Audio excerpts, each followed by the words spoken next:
Hi, welcome to this video. இந்த வீடியோல நம்ம என்ன பார்க்க போறோம் அப்படின்னா installation of SSL certificate. SSL சர்டிபிகேட்னா என்ன அப்படின்னா செக்யூர்ட் சாக்கெட் லேயர் சர்டிபிகேட். அதாவது வெளியில யார் ஹேக்கர்ஸோ நம்ம வெப்சைட்டோட டேட்டாஸை யாரும் எடுத்துடக்கூடாதுன்றதுக்காக, ஸோ வேற எதுவும் வைரஸோ மால்வேர்ஸோ எதுவும் வந்து அஃபெக்ட் பண்ணிடக்கூடாதுன்றதுக்காக எஸ்எஸ்எல் சர்டிபிகேட்டு நம்ம இன்ஸ்டால் பண்றோம். எஸ்எஸ்எல் சர்டிபிகேட் வந்து மேக்ஸிமம் எல்லா ஹோஸ்டிங் கம்பெனிஸும் ஃப்ரீயா கொடுப்பாங்க.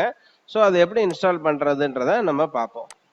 ஸோ இப்போ போறோம், செக்யூரிட்டியில போய் எஸ்எஸ்எல் மேனேஜர் போறோம். அதாவது லாகின் பண்ணிடுறீங்க சைட் கிரவுண்டுக்குள்ள, எஸ்எஸ்எல் மேனேஜர் போறோம். ரெண்டு இது இருக்கும் உங்களுக்கு, லெட்ஸ் என்கிரிப்ட் இல்லை லெட்ஸ் என்கிரிப்ட் வைல்ட் கார்டு இருக்கும். ஸோ லெட்ஸ் என்கிரிப்ட் ஏற்கனவே பண்ணதுனால லெட்ஸ் என்கிரிப்ட் வைல்ட் கார்டு வந்து நம்ம கிளிக் பண்ணிக்கிறோம். சரிங்களா? ஸோ இதுதான் வந்து நமக்கு டொமைனு, நம்மளோட டொமைன் நேமு.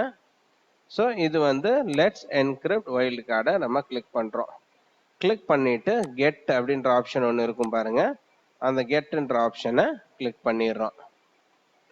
கிளிக் பண்ணதுக்கு அப்புறம் நம்ம எடுத்தாச்சு.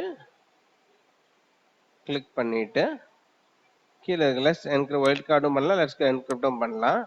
ஸோ அடுத்து வந்து கெட்டை கிளிக் பண்ணுறோம்.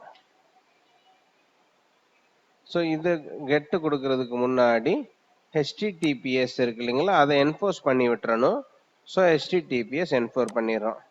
ஸோ அவ்வளோதான், நமக்கோட எஸ்எஸ்எல் சர்டிஃபிகேட் இன்ஸ்டால் ஆயிருச்சு. ரொம்ப சிம்பிள் ப்ராசஸ். Bye bye.